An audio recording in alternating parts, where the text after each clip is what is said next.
रतलाम में अफवाह के बाद से तनाव फैला हुआ है। गणेश उत्सव के दौरान पथराव की झूठी अफवाह फैलाई गई। अफवाह के बाद लोगों ने किया थाने का घेराव, प्रदर्शनकारियों ने की गाड़ियों में तोड़फोड़, पुलिस ने प्रदर्शनकारियों पर लाठी चार्ज किया है। तो देखिए, गणेश उत्सव के दौरान अफवाह फैलाई गई है। पथराव की अफवाह फैलाने की वजह से देखिए किस तरीके से टेंशन का माहौल, तनाव का माहौल यहां देखने को मिल रहा है, क्योंकि प्रदर्शनकारियों ने गाड़ियों में तोड़फोड़ भी की और थाने का घेराव भी किया है। मध्य प्रदेश के रतलाम की एक खबर है, जहां गणेश उत्सव के दौरान पथराव की अफवाह के बाद ये तनाव फैला हुआ है। रतलाम में गणेश स्थापना जुलूस पर पथराव की अफवाह फैलाई गई और उसके बाद प्रदर्शनकारी सीधे पुलिस थाने पहुंच गए, वहां पर हंगामा किया है। पुलिस कर्मियों के साथ हाथापाई की भी खबर है। ज्यादा जानकारी के साथ हमारे संवाददाता शुभम गुप्ता हमारे साथ जुड़ गए हैं, उनसे बात करते हैं। शुभम, इस वक्त वहां पर क्या हालात बने हुए हैं, क्या सब कुछ सामान्य हो पाया है? देखिए, फिलहाल स्थिति नियंत्रण में नजर आ रही है, क्योंकि पुलिस रात भर गश्त देती रही अलग अलग इलाकों में, खास तौर पर जहां पर तनाव का कोई माहौल बन सकता था। चूंकि इस तरह का कोई माहौल नहीं था। तो गणेश जी की आज कल स्थापना होनी थी, जुलूस निकल रहे थे और उसी दौरान इस पूरी कहानी के पीछे अगर आप देखें, जो बदमाश थे, क्योंकि पुलिस ने एक दिन पहले ही कुछ आरोपियों को पकड़ा था जिन पर अपहरण का आरोप लगाया था, और उसी से मिले जुले लोगों के द्वारा पुलिस से बदला लेने के लिए इस तरह से व्हाट्सएप पर मैसेज वायरल किए गए, जिसमें लिखा गया कि गणेश जी का जो जुलूस जा रहा है मुस्लिम इलाके से, वहां पर पथराव किया गया है। और उसके बाद फिर धीरे धीरे मैसेज वायरल हुआ और लोग प्रदर्शन करने के लिए पुलिस थाने पर पहुंच गए। लिहाजा पुलिस को हल्का लाठीचार्ज भी करना पड़ा, क्योंकि जितने भी प्रदर्शनकारी थे वो नियंत्रण में नहीं आ रहे थे। मगर रात भर गश्त देने के बाद फिलहाल स्थिति नियंत्रण में। शुक्रिया आपका शुभम, पूरी जानकारी देने के लिए। तो अभी हालात सामान्य बताए जा रहे हैं, लेकिन तनाव काफी देर तक फैला रहा था। पुलिस ने अब हालात पर काबू पाया है। कहा जा रहा है प्रदर्शनकारी पुलिस थाने का घेराव करने के लिए पहुंच गए थे। रतलाम में गणेश उत्सव जुलूस के दौरान अफवाह के बाद से ये तनाव फैला। पुलिस तत्काल वहां पर मौके पर पहुंचकर पूरे स्थिति को नियंत्रण कर लिया गया है। सभी लोगों को तितर बितर करके बाकी सब जगह पर फिक्स पिकेट पॉइंट्स लगाए गए हैं और ये इंश्योर किया जा रहा है कि प्रॉपर जो है वो लॉ एंड ऑर्डर मेंटेन है। अभी फिलहाल स्थिति जो है वो सभी जगह पर हमारे पिकेट पॉइंट लगे हुए हैं, कहीं पे कोई ऐसी स्थिति नहीं है। लगातार पुलिस पेट्रोलिंग चल रही है, हमारे अधिकारी भी जो है वो जगह जगह पर पेट्रोलिंग कर रहे हैं। मेरा सभी लोगों से यही बोलना रहेगा कि कहीं पे भी कोई घटनाक्रम होता है तो उसमें पुलिस तत्काल कार्रवाई भी करती है और इम्पेशेंट होके जो है वो भीड़ तंत्र का उपयोग करके कोई भी चीजों को ना लेके आए। और अब बात करेंगे लखनऊ की। लखनऊ में करीब 14 घंटे से रेस्क्यू ऑपरेशन जारी है। एनडीआरएफ की टीम रेस्क्यू ऑपरेशन में जुटी हुई है। बिल्डिंग हादसे में अभी तक 8 लोगों की मौत की खबर है और आपको बता दें कि बिल्डिंग गिरने से 28 लोग घायल भी हो गए। कल शाम ट्रांसपोर्ट नगर में गिरी थी 3 मंजिला इमारत।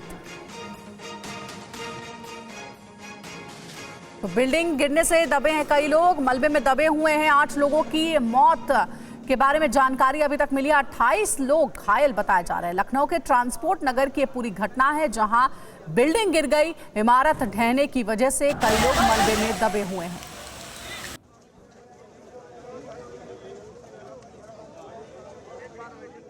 दो और लोगों को निकाला गया है। इससे पहले 28 लोग निकाले गए थे। अभी सेकेंड फेज में 2 और लोगों को निकाला गया। दोनों ही अभी हॉस्पिटल भेजे गए हैं और वहाँ से जो लेटेस्ट सूचना है वो उनकी दुखद मृत्यु हुई है। अब अगली फेज़ का ये ऑपरेशन एनडीआरएफ के द्वारा किया जा रहा है। और इसी पर ज्यादा जानकारी के साथ हमारे रोविंग एडिटर पंकज झा हमारे साथ जुड़ गए, उनसे बात करते हैं। पंकज जी, अभी क्या अपडेट है वहां से? क्या सभी मलबे में दबे लोगों को बाहर निकाल लिया गया है? 28 लोगों के फिलहाल घायल होने की जानकारी है, 8 लोगों की मौत हुई है। देखिए, कल शाम से ही ऑपरेशन चल रहा है। ये जो ट्रांसपोर्ट नगर में 3 मंजिला बिल्डिंग गिरी थी, जिसमें कि दवा का गोदाम चल रहा था, एक क्रॉकरी का भी गोदाम चल रहा था, और जिस वक्त ये घटना हुई थी एक ट्रक से सामान निकाल करके दवा जो है वो ऊपर सेकंड फ्लोर पर रखा जा रहा था। करीब 15-18 मजदूर तो इस काम में जुटे हुए थे। शुरुआत में जो जानकारी जिला प्रशासन की तरफ से दी गई थी उसमें कहा गया था 5-10 लोग ही फंसे होंगे, उनके पास सही जानकारी नहीं थी। लेकिन देखते देखते देर रात तक उसमें से करीब 8 लोग की मरने की जानकारी है। 8 लोग मृत हैं। 28 लोगों को लोक बंधु अस्पताल में भर्ती कराया गया। देर रात तक वहाँ एनडीआरएफ और एसडीआरएफ, दो अलग अलग टीमें जो टीम और कोऑर्डिनेशन में काम कर रही थी। और जब सवेरे बताया गया कि फिर से एक राउंड वहां पर रेस्क्यू ऑपरेशन चलाया जाएगा, देखा जाएगा, क्योंकि अभी कह पाना डिस्ट्रिक्ट एडमिनिस्ट्रेशन की तरफ से संभव नहीं है कि उसमें कोई ट्रैप है या नहीं ट्रैप है, फंसा हुआ है या नहीं फंसा हुआ, ये अभी तक क्लियर नहीं हुआ है। बगल के मकान की दीवार काटकर कल अंदर घुसने की कोशिश की गई थी, ये पता करने के लिए कि क्या उसमें अब भी कोई लोग फंसे हैं कि नहीं फंसे हैं। आज फिर से राहत बचाव का काम शुरू हो रहा है, तो पता चल पाएगा कि आखिर क्या स्थिति है, क्या पूरा रेस्क्यू का काम खत्म हो गया या नहीं। शुक्रिया आपका पूरी अपडेट हम तक पहुंचाने के लिए। तो देखिए, इस वक्त जो स्थिति बनी हुई, रेस्क्यू ऑपरेशन चल रहा है, कल से ही रेस्क्यू ऑपरेशन चल रहा है। ये 4 तस्वीरें आपको दिखा रहे हैं। 3 मंजिला ये बिल्डिंग बताई जाती है लखनऊ के ट्रांसपोर्ट नगर में, जो गिर गई थी, और रेस्क्यू ऑपरेशन की भी तस्वीरें आप देख रहे हैं। अभी तक जो अपडेट है, 8 लोगों की मौत हो गई है, 28 लोग घायल है। अभी भी मलबे में कुछ लोगों के दबे होने की आशंका है, जिन्हें निकालने का काम किया जा रहा है।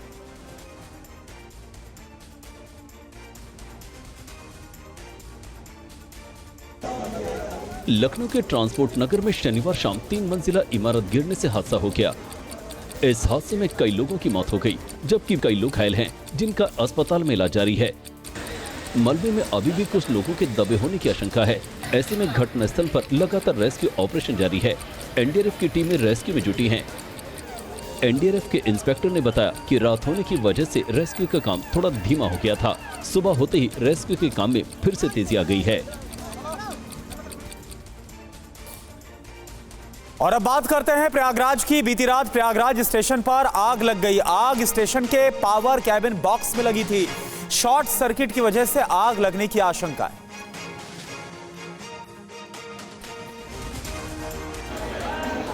तस्वीरें प्रयागराज रेलवे स्टेशन के फुट ओवर ब्रिज की हैं, जहां पावर कैबिन बॉक्स में आग लगने पर अफरा तफरी मच गई। आग शॉर्ट सर्किट की वजह से लगी थी। स्टेशन पर मौजूद कर्मचारी खुद ही आग बुझाने में जुट गए। फायर ब्रिगेड की टीम पहुंचने से पहले ही फायर सिलेंडरों की मदद से आग पर काबू पा लिया गया। जो हमारे यहाँ मशीनें थी, उसकी मदद से हमने आग पे काबू पा लिया। फायर ब्रिगेड कॉल कर दिया था, वो आई, लेकिन उसकी आवश्यकता नहीं। यहाँ लगभग हमने कम से कम 12 सिलेंडर यूज किए। और अब बात करते हैं उत्तराखंड के जोशीमठ में लैंडस्लाइड हुआ है। लाता गांव के पास दरके पहाड़, लैंडस्लाइड का लाइव वीडियो सामने आया है।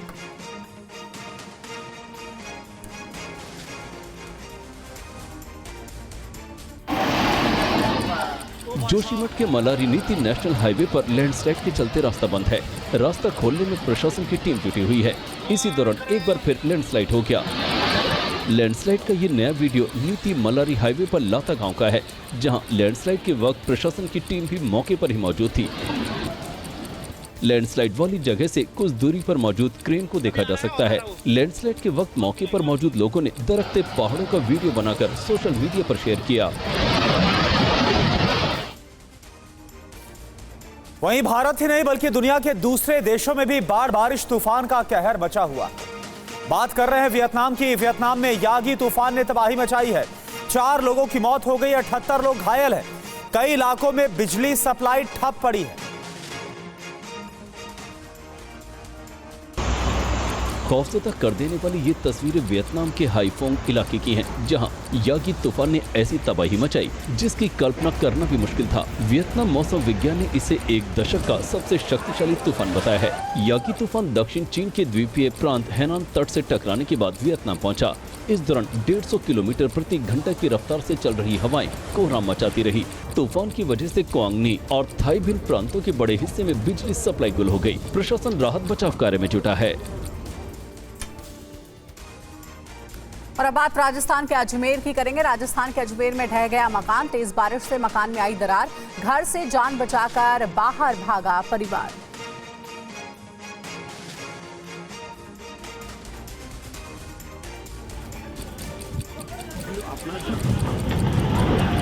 बारिश के बीच हादसों का सिलसिला जारी है। तस्वीरें अजमेर के पिसंगन गांव की हैं, जहां देखिए किस तरह से एक मकान कुएं में ढह गया। भारी बारिश के चलते खेत में बने इस मकान में दरारें आ गई थी, जिसे देखकर मकान में मौजूद लोग तेजी से घर के बाहर भागे, जिसके चलते उन लोगों की जान बच गई। पहले घर के सामने मौजूद कुएं की दीवार ढह गई और फिर देखिए किस तरह से कुछ ही सेकंड में पूरा मकान ही कुएं में समा गया। मकान में मौजूद सामान भी कुएं में जा गिरा। मध्य प्रदेश के उज्जैन में एक साधु के साथ मारपिटाई का मामला सामने आया है। पुलिस ने साधु की शिकायत पर केस दर्ज कर लिया है। साधु गुना से नागदा के 9 डैम पर अयोध्या धाम आश्रम पर महंत नारायण दास त्यागी जी से मिलने आए थे। आरोप है कि रास्ते में नशे में धुत 2 स्थानीय लोगों ने साधु को रोककर उनसे शराब पीने के लिए पैसे मांगे। पैसे नहीं देने पर दोनों ने साधु को पीटना शुरू कर दिया।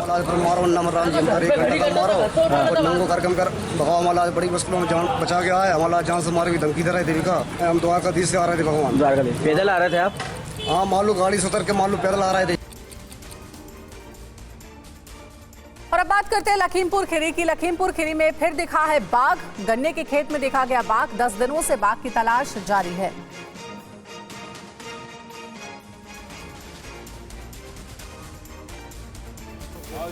दावा किया जा रहा है कि कुछ समय पहले इसी गन्ने के खेत में एक बाघ को देखा गया था। वन विभाग और डॉक्टर की टीम बाघ को ट्रैंकुलाइज करने के लिए लगातार खेतों में उसकी तलाश कर रही है।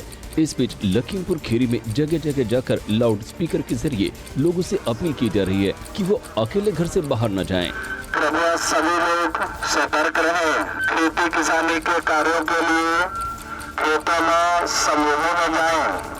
कहीं पर कोई शिकार किया हुआ अवशेष देखे जाने पर तत्काल वन विभाग को सूचित करें।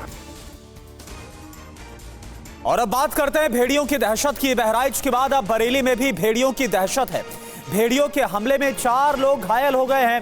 भेड़िए की तलाश में वन विभाग की टीम लगी हुई है। 3-4 लोग ग्रुप में साथ में चले। बरेली के बहेड़ी में खेत पर काम करने वालों पर हमले जारी हैं।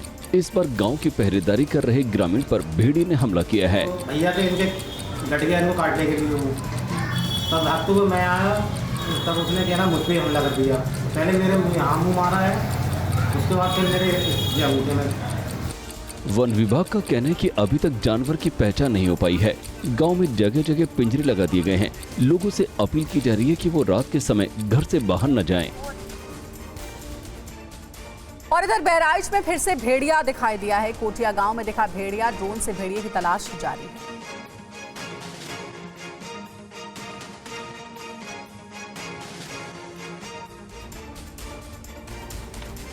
तस्वीरें बहराइच की हैं, जहां तमाम कोशिशों के बावजूद भेड़िए अभी भी वन विभाग के शिकंजे में नहीं आ पाए हैं। हाथों में लाठी डंडे लेकर गांव वाले खुद ही अपने गांव की पहरेदारी कर रहे हैं। इस बीच कोटिया गांव में भेड़िया दिखने की सूचना मिलने के बाद वन विभाग की टीम गांव में पहुंची। वन विभाग के सर्च ऑपरेशन में भेड़िए का सुराग नहीं मिल पाया है। आप लोग के चैनल के माध्यम से मैं सबसे निवेदन भी करना चाहती हूँ, सब लोग अपने बच्चों को लेकर के अंदर सोएं, दरवाजों के अंदर सोएं, बाहर न सोएं, ग्रुप में चलें, लाठी डंडा लेके चलें, रात में जागते रहो करके चलें। जिस गांव में भेड़ियों का आतंक है वहां पर कई घरों में दरवाजे नहीं हैं। ऐसे में अब प्रशासन की तरफ से लोगों के घरों में दरवाजे लगाए जा रहे हैं।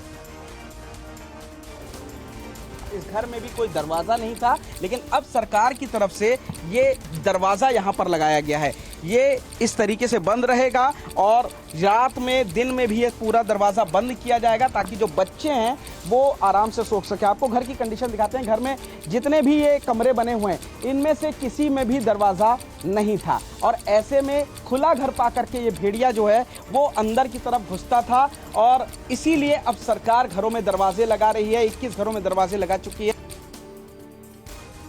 और अब बात हम मणिपुर की करेंगे। मणिपुर में फिर हिंसा भड़क गई है। हिंसा में 5 दिनों में 7 लोगों की मौत हो गई है। कल शाम सीएम ने राज्यपाल से इस बाबत मुलाकात भी की है।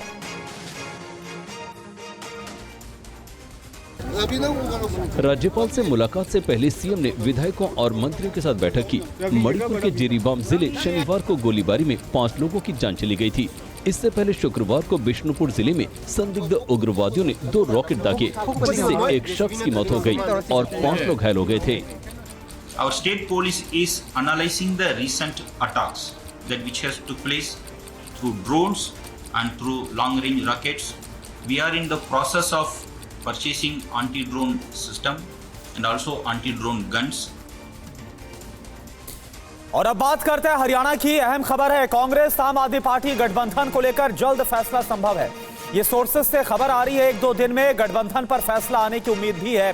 दोनों दलों के बीच बातचीत जारी है।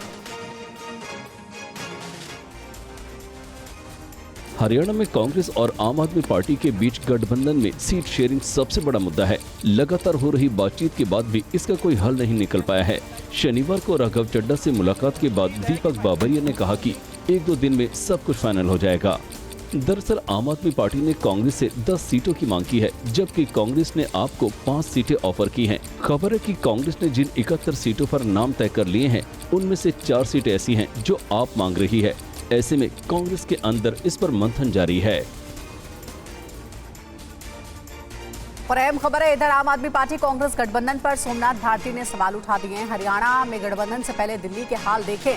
सोमनाथ भारती ने कहा, कांग्रेस ने 2024 चुनाव में हमारे लिए नहीं किया प्रचार। हरियाणा में आपको अकेले चुनाव लड़ना चाहिए।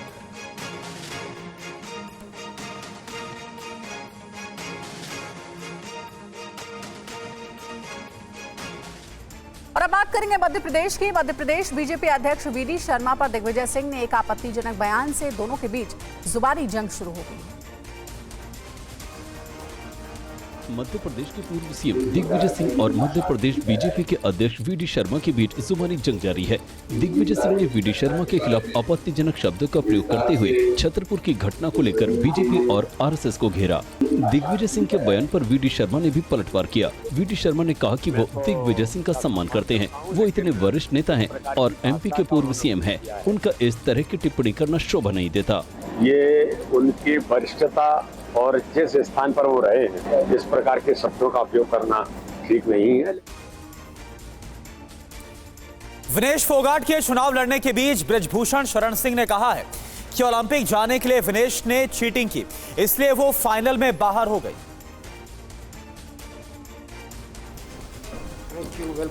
विनेश फोगाट के कांग्रेस से चुनाव लड़ने के बीच भारतीय कुश्ती संघ के पूर्व अध्यक्ष बृजभूषण शरण सिंह का बयान आया है। बृजभूषण ने कहा कि विनेश चीटिंग करके ओलंपिक गई थी, इसलिए हार गई। गलत वजन दिखा करके यहाँ कुश्ती लड़ी थी, गलत नियम तोड़ करके कुश्ती लड़ी थी। भगवान है, देर है अंधेर नहीं है। इधर विनेश ने चुनाव प्रचार की शुरुआत कर दी है।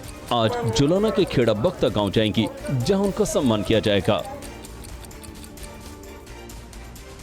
महाराष्ट्र की बात करेंगे। बहन के खिलाफ पत्नी को चुनावी मैदान में उतारने के फैसले को लेकर महाराष्ट्र के डिप्टी सीएम अजीत पवार का एक बार फिर से दर्द छलक उठा।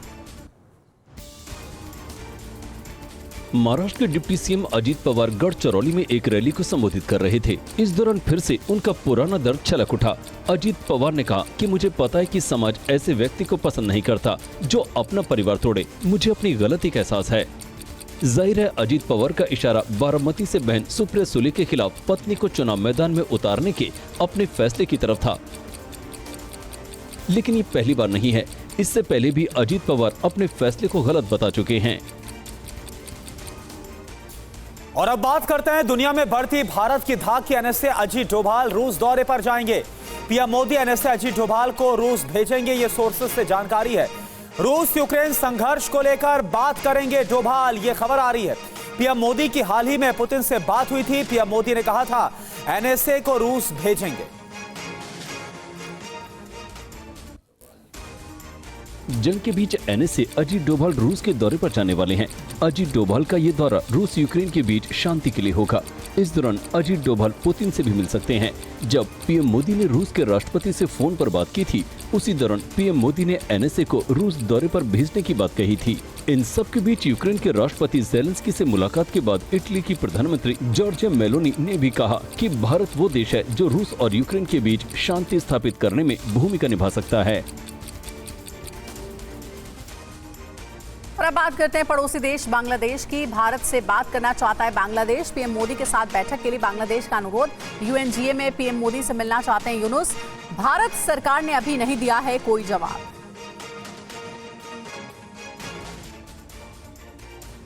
बांग्लादेश ने संयुक्त राष्ट्र महासभा सम्मेलन के दौरान मोदी यूनुस वार्ता का अनुरोध किया है। बांग्लादेश की अंतरिम सरकार के प्रमुख मोहम्मद यूनुस ने कहा कि सार्क देशों के संगठन को मजबूत करने के लिए भारत से बात जरूरी है। बांग्लादेश में रोहिंग्या घुसपैठ पर भी पीएम मोदी से मदद मांगने की बात मोहम्मद यूनुस ने कही है। हालांकि भारत सरकार ने अभी तक इस पर कोई जवाब नहीं दिया है। बता दें कि पीएम मोदी सितंबर के आखिरी में न्यूयॉर्क में यूएनजीए के कार्यक्रम में शामिल होने जा रहे हैं। इधर आंध्र प्रदेश के विजयवाड़ा में बाढ़ बारिश से हालात खराब है। अभी भी विजयवाड़ा में बुदामेरू नदी की मरम्मत का काम जारी है। तस्वीरें विजयवाड़ा की हैं, जहां आंध्र प्रदेश के मंत्री नारा लोकेश ने आंध्र प्रदेश की जल संसाधन मंत्री निम्माला राम नायडू के साथ बुदामेरू नदी तटबंध की मरम्मत के काम का जायजा लिया। पानी के तेज बहाव के चलते कोंडापल्ली में बुदामेरू नदी के तटबंध टूट गए थे, जिसके चलते कई गाँव में बाढ़ आ गयी थी। आंध्र प्रदेश में 12 सितम्बर तक बारिश के अलर्ट को देखते हुए प्रशासन सतर्क है। इस साल बाढ़ बारिश में प्रदेश में कई लोगों की जान जा चुकी है। कोलकाता अस्पताल में रेप और मर्डर के विरोध में अनोखा प्रदर्शन किया गया। गणेश पंडाल में मृतका को श्रद्धांजलि दी गई। कोलकाता के आरजीकर अस्पताल में ट्रेनी डॉक्टर से रेप और हत्या के केस के विरोध में लगातार प्रदर्शन जारी है। शनिवार को शुरू हुए गणेश उत्सव में भी कई पंडालों में इसकी झलक देखने को मिली। कोलकाता के एक गणेश पंडाल में रेप और मर्डर केस के विरोध में बैनर और पोस्टर लगाए गए। पश्चिम बंगाल विधानसभा में नेता प्रतिपक्ष शुभेंदु अधिकारी भी इस पंडाल में पहुंचे। भगवान गणेश की आरती के बाद शुभेंदु अधिकारी ने पंडाल में बनाए गए श्रद्धांजलि स्थल पर जाकर दीपक जलाकर मृतिका को श्रद्धांजलि भी दी। नाबालिग बच्ची से रेप और हत्या के मामले में सिलीगुड़ी कोर्ट ने ऐतिहासिक फैसला सुनाते हुए दोषी को मौत की सजा सुनाई।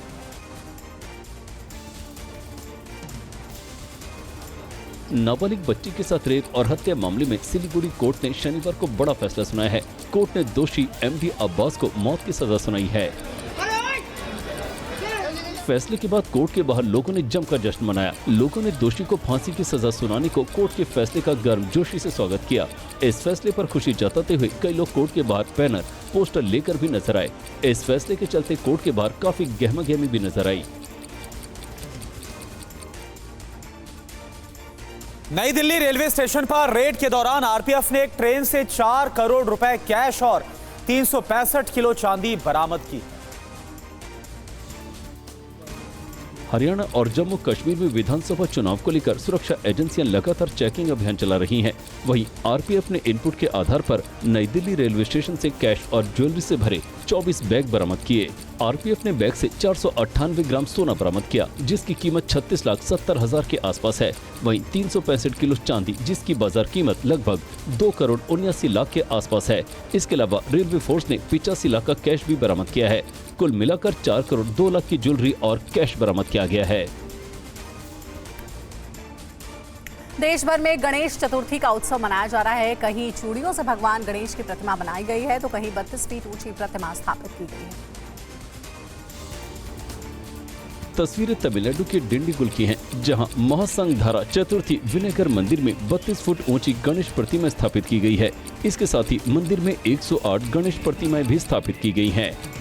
अगली तस्वीर ओडिशा के बारीपाड़ा की है, जहां 25,000 कांच की चूड़ियों से 15 फुट की गणेश मूर्ति तैयार की गई है। यहाँ के जो भक्त है तो सिर्फ हिंदू नहीं है, मुस्लिम भी है, सारे संप्रदाय के है। तो यही चीज़ है जो हम भाईचारा का संदेश देना चाहेंगे सारे देश को। गणेश चतुर्थी के मौके पर पुणे में एक भव्य जुलूस निकाला गया, जिसमें बड़ी संख्या में श्रद्धालुओं ने हिस्सा लिया। गणेश उत्सव के मौके पर मुंबई में मुकेश अंबानी के घर एंटीलिया में सितारों का जमावड़ा लगा। शनिवार से गणेश उत्सव की शुरुआत हो गई। देश भर के साथ साथ मुंबई में अंबानी परिवार के घर एंटीलिया में भी गणेश उत्सव मनाया गया। इस कार्यक्रम में बॉलीवुड के सेलेब से लेकर क्रिकेट जगत के सितारे और कई उद्योगपति शामिल हुए। सचिन तेंदुलकर, आमिर खान, सलमान खान, सैफ अली खान, अनिल कपूर, जैकी श्रॉफ, सारा अली खान, करीना कपूर खान, माधुरी समेत तमाम सितारों ने एंटीलिया पहुंचकर गणेश जी का पूजन किया और आरती में शामिल हुए।